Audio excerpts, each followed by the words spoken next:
Do të kemi komunikim drejt për drejt me kolegen Klodiana Lala për të mësuar më shumë mbi seancën, sepse ndoshta mësojnë Kryemadhi dhe zotin Cakrani, por për seancën nuk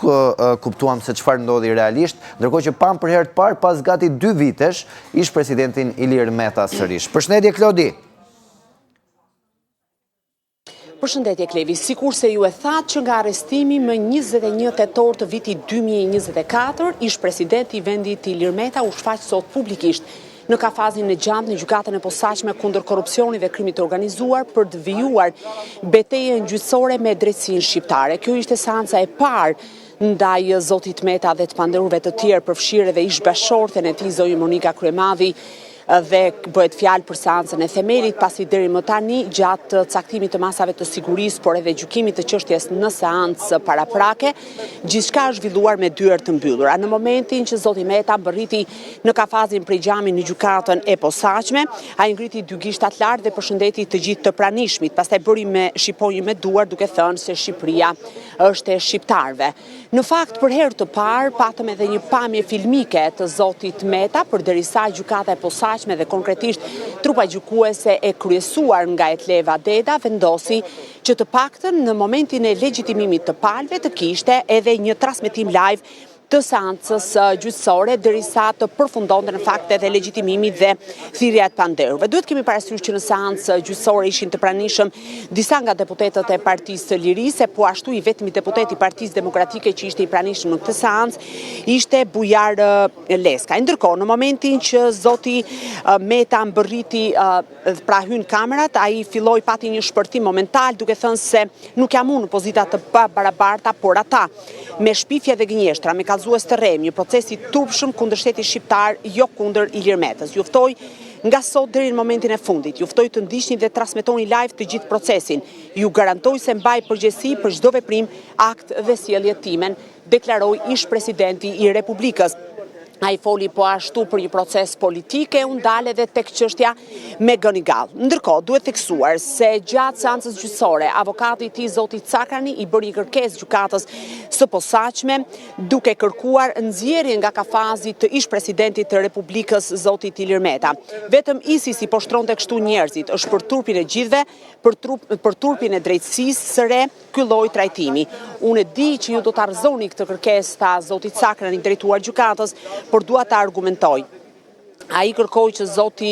Meta të nxirrej nga kafazi prej xhamit dhe të ishte në pozita të barabarta, sepse në këtë mënyrë i shkelen të drejtat dhe liritë e tij. Por gjykata tha, referuar një vendimi të Francës, pra të një gjykate franceze, që ligji parashikon që zoti Meta në cilësinë e të pandehurit të arrestuar që nga 21 tetori 2024 të qëndroj në kafazin prej xhamit. Ndërkohë, seanca në fjalë, që është edhe seanca e parë e themelit, nuk mund të vazhdonte përderisa avokatja e Fatime Kryemadhit, ish vjehrës i Ilir Metës dhe nënës si ish bashkëshortes së tij Monika Kryemadhi, kërkoi ndërprerje të seancës për shkak se nuk kishte prokurën dhe tagrat për të kërkuar gjykim të shkurtuar për zonjën Kryemadhi. Në këto kushte, u vendos që seanca të shtyhet, ndërkohë që Monika Kryemadhi bëri edhe një kërkesë paraprake duke kërkuar që t'i vijë në dispozicion të gjitha ekspertimet e telefonit si dhe të gjitha përgjimet telefonike me qëllim që të bënte një mbrojtje efektive. Prokurori i posaçëm lidhur me këtë kërkesë tha se i kemi bërë gati të gjitha dhe avokati do të mund t'ja japi menjëherë pasi janë të dhëna personale, pra vetëm do t'i jepen ato materiale që lidhen pikërisht me rrethanat e hetimit. Seanca e radhës u shtyr për në datën 11 maj ora 12. Ilir Meta ka kërkuar që ky proces të transmetohet live, gjithsesi duhet thënë që ish presidenti i Republikës, ish bashkëshortja e tij, ish vjehra si dhe 2 të pandehur të tjerë, akuzohen për veprat penale të korrupsionit, pastrimit të parave dhe fshehjes së pasurisë. Sipas prokurorisë së posaçme, zoti Meta dhe zonja Kryemadhi në bashkëpunim me njëri tjetrin kanë ndërhyrë për miratimin e ligjeve selektive dhe në favor të biznesmenëve të caktuar, e po ashtu bëhet fjalë edhe për aferën Ces Dia si dhe për shpenzime në mijëra euro në klinika jashtë vendit. Kjo është akt akuza në mënyrë të përmbledhur, por zoti Meta e cilëson procesin tërësisht politike, thotë se nuk ka kryer asnjë shkelje gjatë jetës së tij e këtë pafajësi pretendon se do ta provojë deri në përfundim të procesit gjyqësor. Ndërkohë duhet theksuar se gjatë kësaj kohe që nga momenti i arrestimit ai ka bërë disa kërkesa për zëvendësim të masës së sigurisë, por në të gjitha shkallët e gjyqësorit deri në këto momente këto kërkesa janë rrëzuar e pritet tashmë shqyrtimi i çështjes në gjykatën kushtetuese sa i përket të çështjes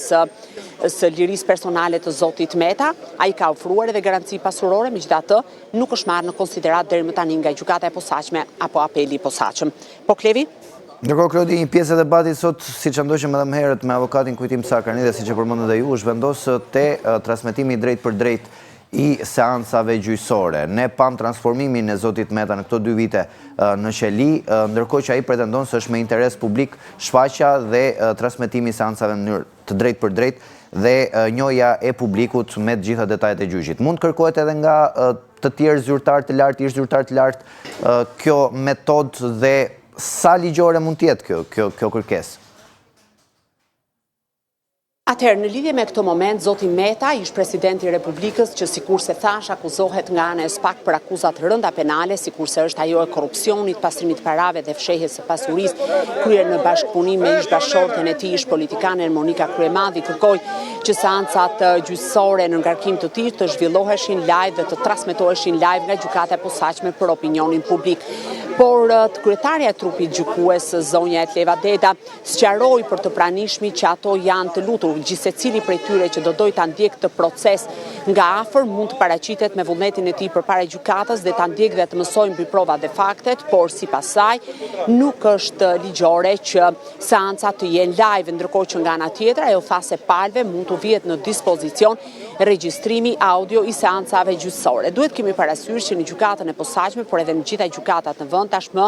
të gjitha seancat gjyqësore regjistrohen audio dhe palët mund t'i marrin nëse kanë pretendime lidhur me ecurinë e kësaj seance dhe këtij procesi. Ndërkohë që zoti Meta e ka pasur kryefjalë të tij gjatë gjithë kohës transmetimi live të seancave gjyqësore, por deri më tani përjashtoi gjykatën kushtetuese që ka një gjykim të një natyre të ndryshme, nuk është lejuar të paktën në gjykatën e posaçme apo më herët në ish gjykatën për krime të rënda. Duhet kemi parasysh që ky është një proces në vijim e sipër, madje ditën e sotme prokurori i posaçëm Sotir Klapi i kërkoi gjykatës të jetë e vëmendshme pasi në sallën e gjyqit ai tha se ka konstatuar edhe dëshmitar në proces të cilët janë të pranishëm në seancë gjyqësore. Disa prej tyre, të paktën 2 prej tyre, tha zoti Klapi, janë personazhe publike dhe për këtë arsye unë arriti identifikoj, por gjykata duhet të jetë e kujdesshme që në sallën e gjyqit të mos lejohen dëshmitar të këtij procesi, pasi kjo do të ndikonte në momentin kur ata më pas do të paraqiten për të bërë edhe rrëfimin e tyre, sepse duhet kemi parasysh që procesi ndaj Ilir Metës po zhvillohet me procedurë të zakonshme e të gjitha provat do të debatohen në seancë gjyqësore. Duhet kemi parasysh edhe një tjetër moment, pikërisht të dyshimi se mund të friksoj dëshmitarët apo të intimidoj atë, është edhe arsyeja kryesore që zoti Meta është duke u mbajtur në qelitë e paraburgimit. Duhet kemi parasysh edhe momentin që zoti Meta ka pretenduar gjatë gjithë kohës për një zbutje të masës së sigurisë, duke pretenduar dhe duke arsyetuar se procesi hetimor ka përfunduar e nuk ka më asnjë mënyrë për të dëmtuar provat apo për të friksuar dëshmitarët, por prokurorët janë të qëndrimit se këta të fundit deri në momentin që do të flasin dhe do të rrëfehen përpara gjykatës, normalisht nuk mund të vijen në presion apo mund të intimidohen, pasi sipas prokurorisë, në momentin që ato flasin përpara trupës gjykuese, konsiderohet edhe provë për procesin. Kështu që është një proces i cili është duke vijuar, një proces që ka patur një interes të lartë publik, ka pasur një sër jo vetëm deputet apo ish deputet të ish LSI-s dhe Lëvizje dhe Partisë së Lirisë apo të Partisë Demokratike, por po ashtu ka pasur edhe mbështetës të zotit Meta në seancë gjyqësore, nga ana tjetër ka patur edhe një interesim të shtuar sa i përket të medias në lidhje me këtë proces, sepse sa i përket hierarkisë, zoti Meta është ndër zyrtarët më të lartë i cili po gjykohet në gjykatën e posaçme për vepra të rënda penale, për shkak se përveç pozicioneve të tjera, ai ka qenë edhe kryetari i shtetit dhe fill më pas u largua si presidenti i vendit për shkak të mbarimit të mandatit, u arrestua në ndyshimet për korrupsion, pastrim parash dhe fshehje pasurie, akuzat të cilat janë formalizuar tashmë nga gjykata e posaçme e po përballet me drejtsinë dhe ditën e sotme ka nisur edhe kjo përballje e zotit Meta, por edhe të pandehurve të tjerë me prokurorinë e posaçme për atë që zoti Meta thotë se është një proces politik, por që gjithsesi prokurorët pretendojnë se kanë prova dhe fakte dhe kanë ngritur akuza ndaj tij dhe personave të tjerë. E qartë. Mirë, Klodi, faleminderit për gjitha informacionet që ndavëm edhe këtë përmbledhje që bëre. Faleminderit juve.